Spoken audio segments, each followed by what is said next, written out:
On September 30th, Vladimir Putin signed agreements on the accession of new territories into the Russian Federation after referenda in the DPR, the LPR, the Kherson region, and the areas controlled by the Russian military in the Zaporozhye region. At the same time, many regions of Russia announced the end of the mobilization measures. Thousands of soldiers have already begun training to defend newly accepted regions of the country. Their deployment will allow the Russian military to protect the rear and free up forces for offensive operations in the autumn-winter campaign. Meanwhile, the Ukrainian military command is trying to achieve tactical successes in various regions. The situation in the Krasny Liman area is the tensest. Ukrainians are advancing with large forces. Ukrainian mechanized units are supported by high-precision Western artillery. Foreign means of intelligence gathering are in action, and command and control is being carried out by NATO military advisors. Ukrainian forces managed to encircle Krasny Liman. To the north, Ukrainian units have broken through the Russian defense at Drybisheva.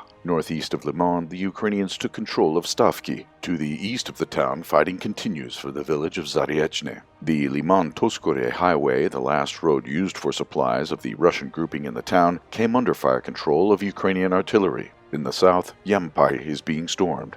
On the morning of September 30th, the first reports confirmed that the Russian units had withdrawn from Drybisheva and Yampai. The settlements are now in the gray zone. The withdrawal of Russian troops from Liman was not confirmed. The Russian military are organizing a circular defense waiting for reinforcements. If the Russians fail to repel the Ukrainian offensive or withdraw their forces, the grouping will be cut off from the Allied forces in the region. Control of Liman will pave the way for the Ukrainian offensive to Svatava, then to Kremenaya and Rubrezhne. The general staff of the Kiev regime was likely ordered to blockade Krasny Liman and take control of the settlement on the day of the reunification of the 4 new regions within the Russian Federation.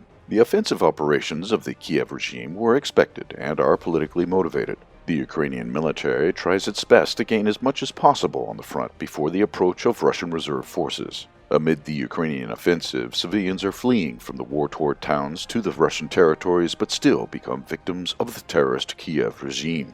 On September 29th, Ukrainian servicemen attacked a convoy of refugees with U.S.-made HIMARS. Cars were heading from Kupiansk to the territory of the LPR. As a result, at least 30 people were reportedly killed, including children. This terrible attack again proves Kiev's disregard for civilians.